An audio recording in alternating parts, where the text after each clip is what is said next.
He'd seen hungry men before. Men on the trail with their belts cinched to the last notch. Men who'd eat a boot if you boiled it soft enough. But he had never once, in 40 years of dust and distance, seen a woman eat standing up in the dark so that no one would watch her do it. She was scraping a plate that wasn't hers.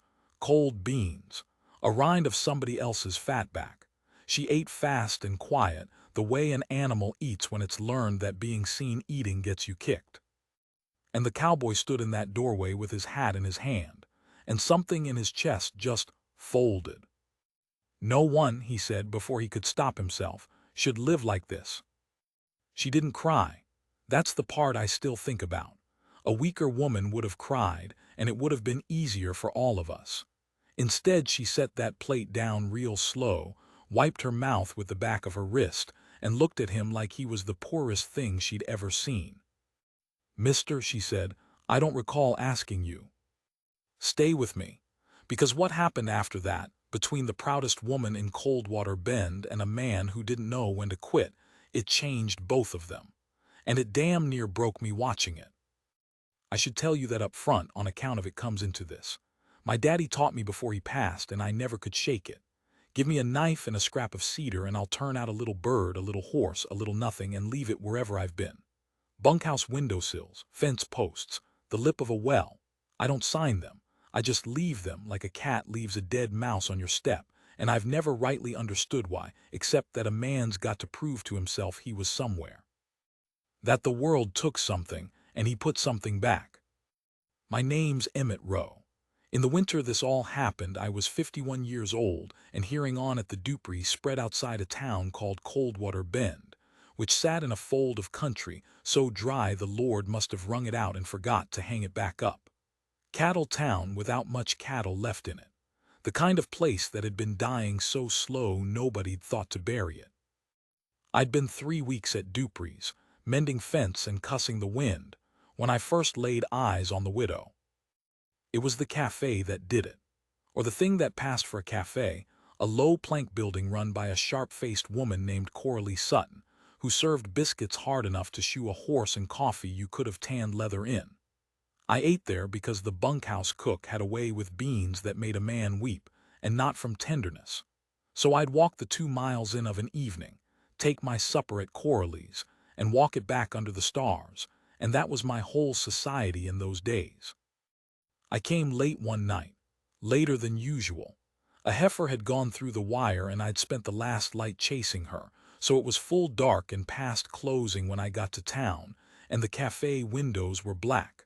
I figured I'd missed my supper, but I was hungry enough to knock, and I went round the back where the kitchen door stood, thinking maybe Coralie'd take pity. The door was open a crack, lamp turned down low inside, just a coal of light. And there was a woman standing at the work table, eating off the scrape plates. You know what a scrape plate is, if you've ever worked a kitchen. It's where everything nobody finished goes before it hits the slop bucket for the hogs. Bones with meat still clinging. Crusts. A spoonful of this, a bite of that, all gone cold and slid together. Coralie scraped the paying customer's leavings into a pan by the door, and this woman was standing over that pan in the dark, eating it with her fingers. She had her back half to me, thin as a fence rail with a spine so straight it looked like it hurt her. Dark hair pinned up careful that struck me even then, that a woman eating hog scraps in the dark had taken the trouble to pin her hair like she was going to church. Her dress had been good once, you could tell.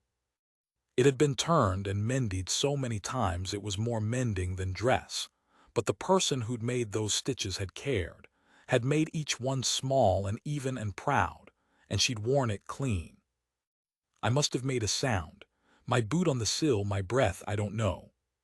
She went still, not startled still, caught still. There's a difference, and I'd learn it well before that winter was out. I said the thing I said, the thing that starts this whole business. Stood there like a fool with my hat already off. I'd taken it off without knowing, the way you do at a graveside, and I said, "No one should live like this." She set the plate down, and she turned and looked at me with the driest, straightest, most God-almighty unbroken pair of eyes I ever saw on a living person, and she said, "Mister, I don't recall asking you." I didn't have anything for that. I'm not a quick man. My witch shows up a day late and sits down at a cold table. So I just stood there and she pulled a shawl up around her shoulders like she was covering something indecent covering. I understood later the fact of it, the fact of a person eating from the hog pan, and she said, "Cafe's closed," and she walked past me out the door and into the dark, and she didn't hurry. That's the thing, she didn't hurry. She walked out slow with her chin up, like a queen leaving a hall. I stood in that kitchen a long while.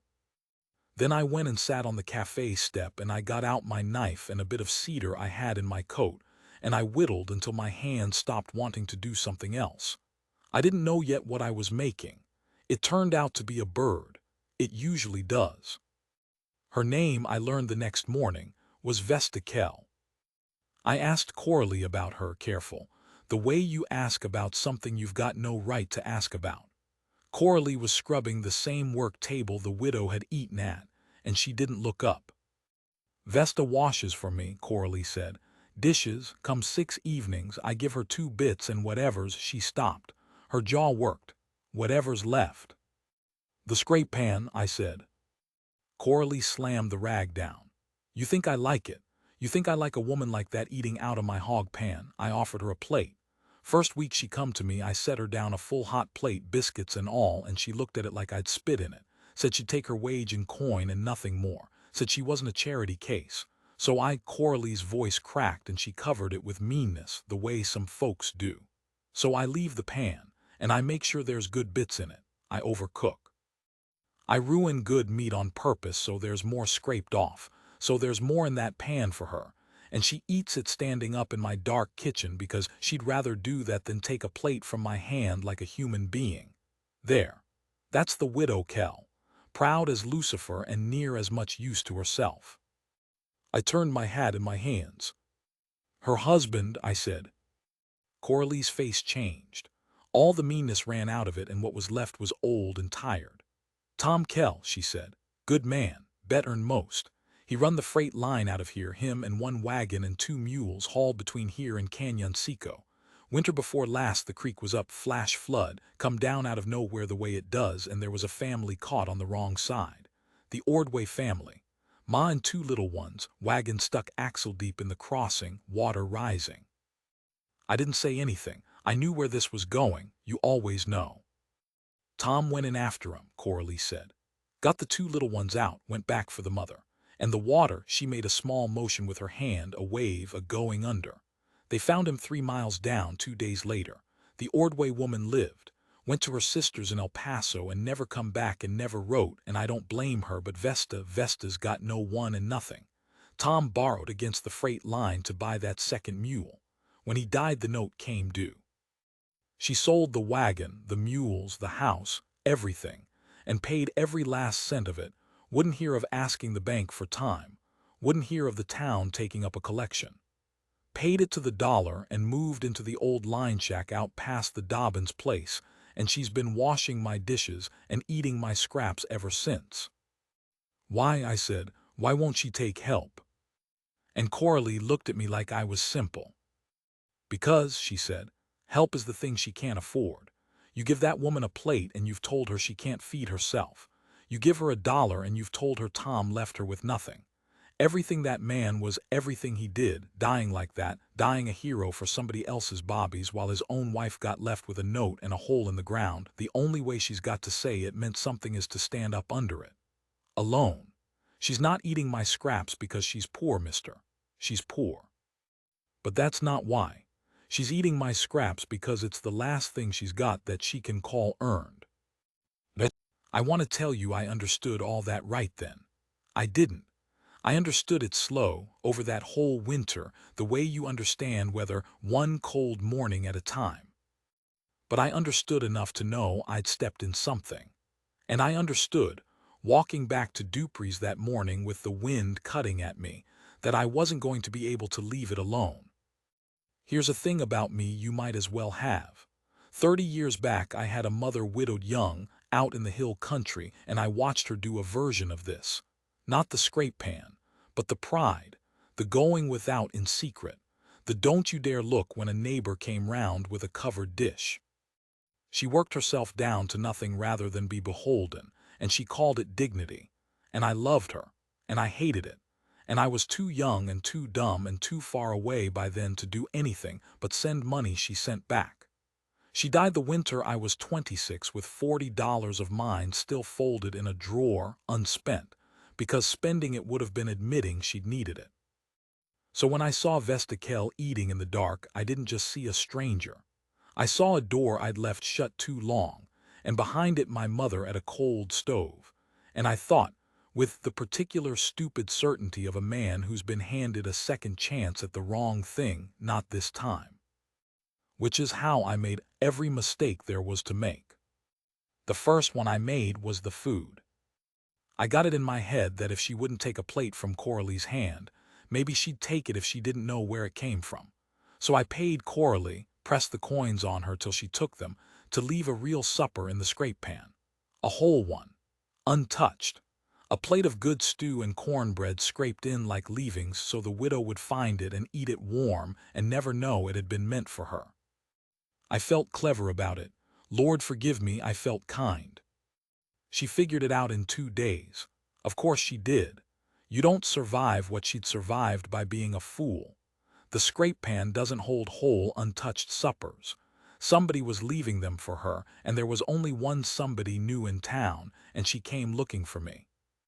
She came out to Dupree's, walked the whole way, 4 miles, in a wind that would have sanded the paint off a church. I was in the yard when she come up the road, and I knew from 100 feet off, from the set of her, that I was in for it. She stopped in front of me. She wasn't out of breath, though she must have been. She'd walked it off before she let me see it. You, she said, have been feeding me. Ma'am, I don't. She held up one hand, and I swear that hand shook, but not from cold and not from weakness, from the pure held-in fury of it. You have been paying Coralie Sutton to put whole meals in a hog pan so that I would eat them and not know. So I would eat charity and think it was scraps. You made me, her voice caught, and this is the only time in the whole thing I saw her come close to breaking in front of anybody, and it wasn't from grief or hunger. It was from shame, and I'd done it to her. You made me thank God for it, she said low. I found that first plate and I thought Coralie'd made a mistake, left a supper by accident, and I ate it and it was hot and I stood in that kitchen and I was grateful. You understand, for 2 days I let myself feel lucky. And it was you. It was pity, dressed up in a hog pan so I'd swallow it without noticing. I opened my mouth, nothing came. There is one thing in this world I still own, Vestikel said. One, and you reached your hand right into it. She was crying now, but she was furious about that too, swiping at it like it was an insult her own eyes were paying her. I would rather starve knowing than eat full fooled. Do you hear me? I would rather starve. And she turned and walked the 4 miles back. I stood in the yard a long time. Dupree came out and asked was that the Kell woman and what she want, and I said nothing, and he let it be because he was a decent man in his way. That night I sat in the bunkhouse and I got out my knife and I found I couldn't whittle. My hands wouldn't do it. I just held the wood.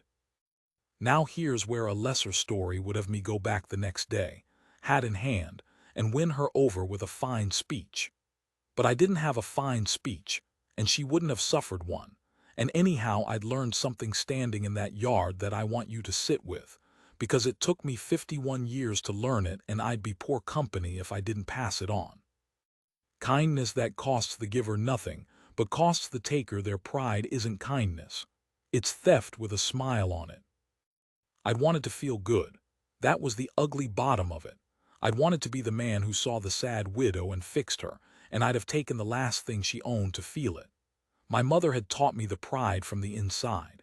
It took Vestikel to teach me it from the outside, to show me that when you help someone who hasn't asked, sometimes you're not lifting them up. Sometimes you're just needing them to be lifted so you can be the one who did it. So I quit trying to help her. And I started trying to know her, which is a different thing and slower and doesn't feel near as good. It went like this, through the front end of that winter. I stopped leaving suppers. I went back to eating at Corley's my ordinary way, and if the widow was there washing up when I came, I nodded to her like I'd nod to any soul, and I didn't say a word beyond it. First week she watched me like I was a snake that might yet strike. Second week she stopped watching. That was the whole victory of the second week. She stopped watching me. You take what you can get. Third week I did the only true thing I'd done yet. I asked her for something. There was a rip in my coat up the shoulder seam from the wire. I could have mended it myself.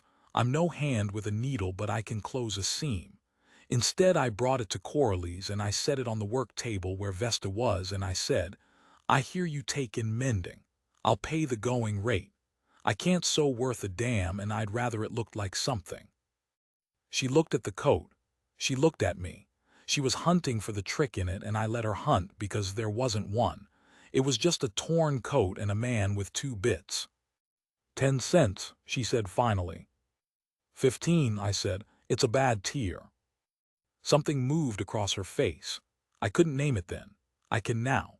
It was the small, cornered, cautious thing a person feels when after a long time somebody has finally offered them a fair deal instead of a favor. 15 cents wasn't charity. 15 cents was work for pay, honest on both sides, and she could take it with her chin up. 15, she agreed. She mended that coat so well I couldn't find the seam. Tiny even stitches, proud stitches, the same hand that had turned that ruined dress into something clean. I paid her the 15 cents, and I wore that coat like it was Sunday broadcloth, and I brought her every torn thing I owned over the next month, and some things that weren't torn until I tore them, though I never told her that. And I don't guess I'd tell you except it's the truth, and this is a story where I've decided to tell the truth.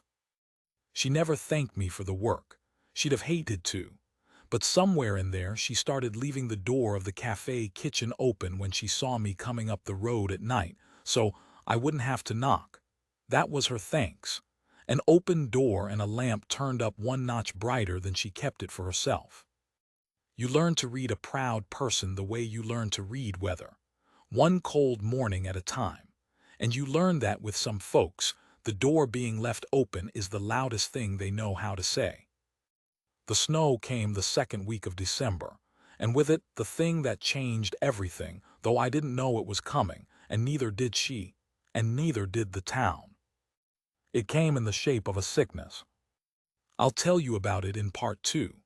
I'll tell you what the widow Kell did when the fever went through Coldwater Bend and the doctor was 40 miles gone, and the whole town found out what proud really meant.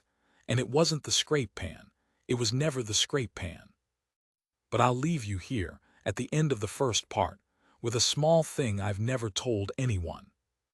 That night after she walked the 4 miles home furious, the night I couldn't whittle, I did finally finish that little cedar bird I'd started on the cafe step.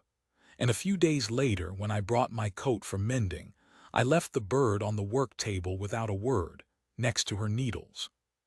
I didn't say it was for her. I didn't sign it. I just left it the way I leave them all.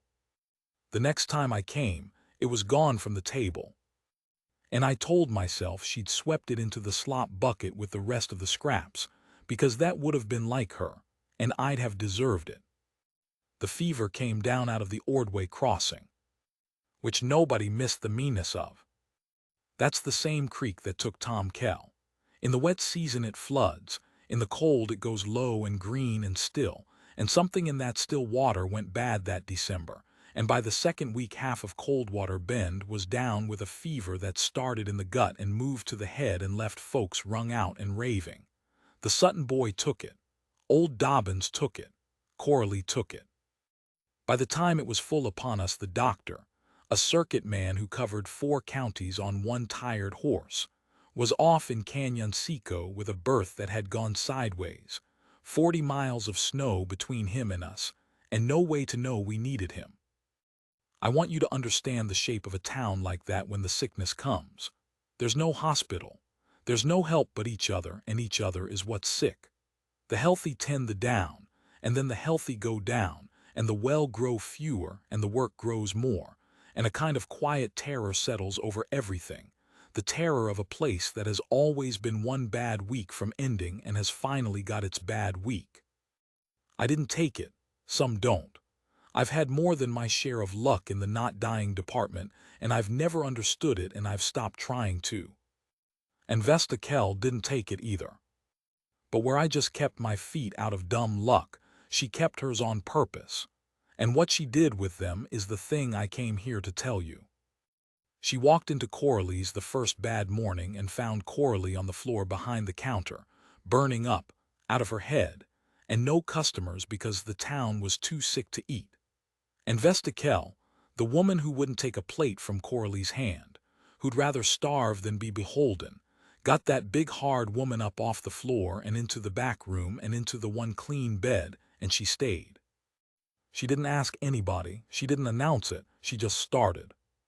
By the second day, she turned Coralie's cafe into the sick house of Coldwater Bend, because it was the biggest building with the biggest stove, and she went house to house in the snow, and she brought the downed folk in on a sled she rigged herself, one at a time, old Dobbins and the Sutton boy and the Prout girls and the widower Hale, and she laid them out on pallets by that big stove where she could tend them all at once.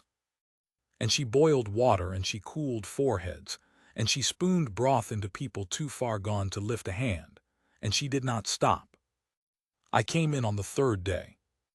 I've been holding Dupree's alone. The two other hands had lit out for their families the minute the word fever got said, and when I finally got to town and pushed through that cafe door, the heat hit me first, and the smell, sickness, and lie and wood smoke, and there in the middle of it was Vesta Kell going from pallet to pallet in the lamplight with her sleeves rolled and her hair coming down, and she looked up at me, and she said the first fully human thing she'd ever said to me, unguarded, no chin in it. No armor. Thank God I need hands. That's all, I need hands, from the woman who'd rather have starved. And I understood standing in that doorway again, always a doorway with her, always me in a doorway with my hat in my hand. I understood the whole of it at last. It wasn't that she couldn't take help. It was that she couldn't take help she hadn't earned. But this she'd earned was earning by the hour, by the sleepless, brutal hour. She'd bought the right to ask me for my hands by giving every scrap of her own strength away first. Charity going the other direction was the one kind she could stand. I gave her my hands. For 9 days I gave her my hands. I won't walk you through all 9. Some of it I can't. There are things that happened in that room that belong to the people they happened to, and some of them lived and 2 of them didn't. And I'll carry the 2 who didn't a long while yet, but they're not mine to lay out here for looking at. I'll tell you the parts that are about her. I'll tell you that she didn't sleep. Not once did I catch her sleeping. I slept, I'd go down in a corner for 2 hours and come up gray and useless, and every time I woke she was moving, and I don't know to this day when she rested or if she did. I think she decided that if she stopped, the stopping would catch up with her, all of it. Tom and the creek and the note and the scrape pan and the 4-mile walks. And she couldn't afford to let it, not yet, not with the fever in the room. So she just didn't stop. Endurance isn't the grand thing the songs make it.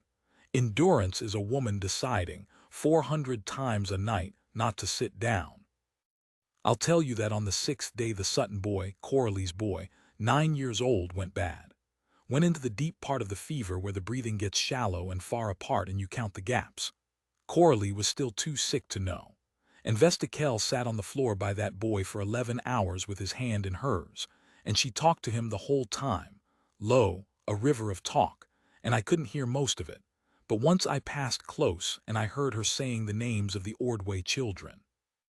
The 2 little ones Tom pulled out of the flood. She was telling this dying boy about the children her husband saved, telling him it could be done, telling him, I think, that dying wasn't the only ending the water ever gave, that sometimes somebody reaches in and pulls you out, and that she was reaching, she was right here reaching, hold on. He held on. That boy is grown now with boys of his own, and he doesn't know that story, and I've never told him, and I don't guess I ever will. And I'll tell you the last part, the part that's the reason I'm telling any of it. On the 9th day the doctor came. Broke through from Cañon Seco at last, half froze, on a horse near dead, And he walked into that cafe and stopped dead in the doorway the same way I keep stopping in doorways. And he looked around at the rows of pallets and the clean cloths and the broth on the stove and the fever broke or breaking on face after face, and he said, "Who's been running this?" And every soul in that room, who could still lift a hand, pointed at Vestakel. She was asleep, finally, sitting up against the wall with a rag still in her fist, dead asleep at last now that a doctor had come to take the weight, and the whole sick surviving town of Coldwater Bend pointed at the sleeping widow, and the doctor took his hat off to her. Took his hat off to a sleeping woman. I've never forgotten it. Now here's the turn, and it's not the turn you'd think. You'd think the town would have lifted her up after that, made her a hero, named the schoolhouse for her, and they'd have done it too. There was a warmth toward her in that town after the fever that there'd never been before, a wanting to do for her, to pay her back. And it near destroyed her. Because now they all owed her. Now every family in Coldwater Bend had a debt to Vestakel they could never square, and they came to her door with it, with covered dishes and cords of firewood and offers and offers and offers, and every single one of them was, to her, the scrape pan turned inside out. She'd spent 2 years making sure no one could say she took a thing she hadn't earned, and now she'd earned so much that the whole town wanted to bury her in gratitude, and it was choking her. I watched it.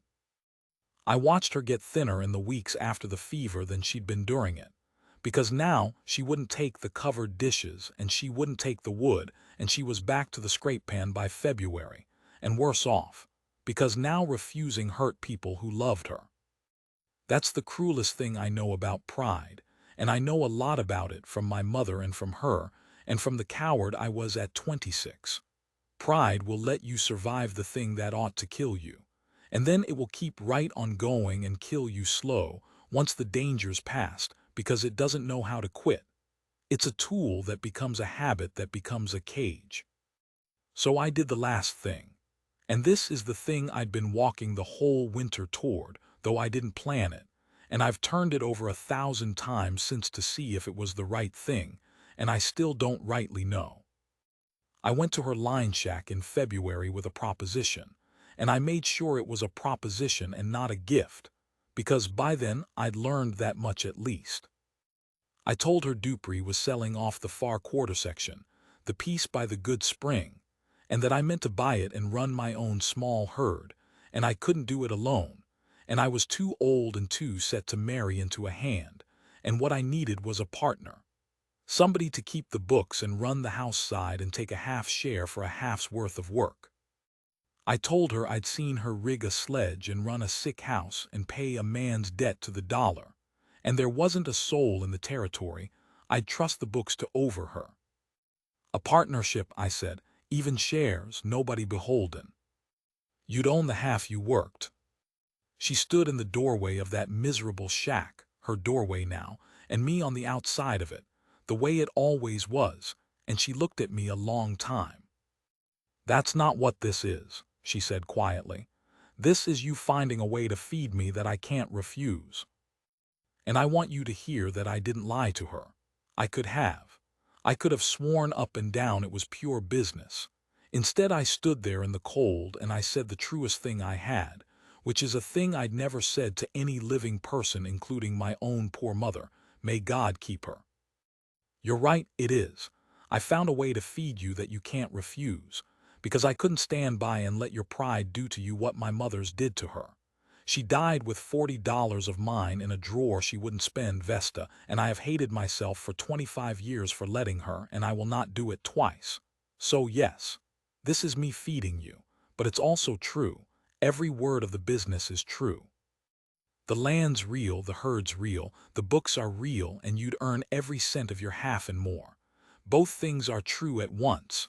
That's the only kind of honest I've got left to offer you. Take it or don't. But no, I'm telling you the whole of it, which is more than I ever told her. She didn't answer for a long, long time. The wind came down off the flat and went between us. And then Vestakel did the bravest thing I ever saw a person do. And it wasn't the sledge, and it wasn't the sick house, and it wasn't the 9 days without sleep. It was smaller than all of that. She stepped back from the doorway. She stepped back and she held the door and she said, "It's cold. Come in and we'll talk terms. Come in." After a whole winter of me in doorways, she stepped back and held the door and let me in out of the cold, and that step backward cost her more than the 4-mile walks and the 9 days combined, because it was the first time in 2 years she'd let another living soul across a threshold she'd have to be beholden inside of, and she did it anyway with her chin up, terrified and generous, and finally, done being alone about it. We ran that quarter section 11 years. I'll not tell you it turned into the thing you're hopping. Some things do and some don't, and I've promised you the truth in this. We were partners. We kept even shares and we kept honest books, and she never once let me pay for a thing that wasn't hers to be paid for. And if there was ever more than that between us, it lived where her covered dish gratitude lived, unspoken, in the leaving of doors open and the turning up of lamps, and I found that was enough. It was more than my mother ever let herself have. It was more than I ever thought I'd get. Two proud, ruined, half-mended people running cattle in a hard country and keeping each other's books. You can call that whatever you want. We called it the partnership, and we meant it every way a word can be meant. She never ate from a scrape pan again. That's the plain victory, and I'll take it. She died in the spring of the 11th year, quick, a thing in the chest, and I sat with her the way she'd sat with the Sutton boy. And I told her because I finally could, because there was no threshold left for either of us to be proud in the doorway of. I told her she'd earned every good thing she ever refused, 10 times over, and that Tom's dying had meant something. It had meant her. All those years of her standing up under it, that was the meaning. She was the meaning, and I don't know if she heard me. I like to think she did. I told you at the start of the first part that I'd left a little cedar bird on her work table that winter, and that it disappeared, and that I told myself she'd swept it in the slop. When I cleared out her things, there wasn't much.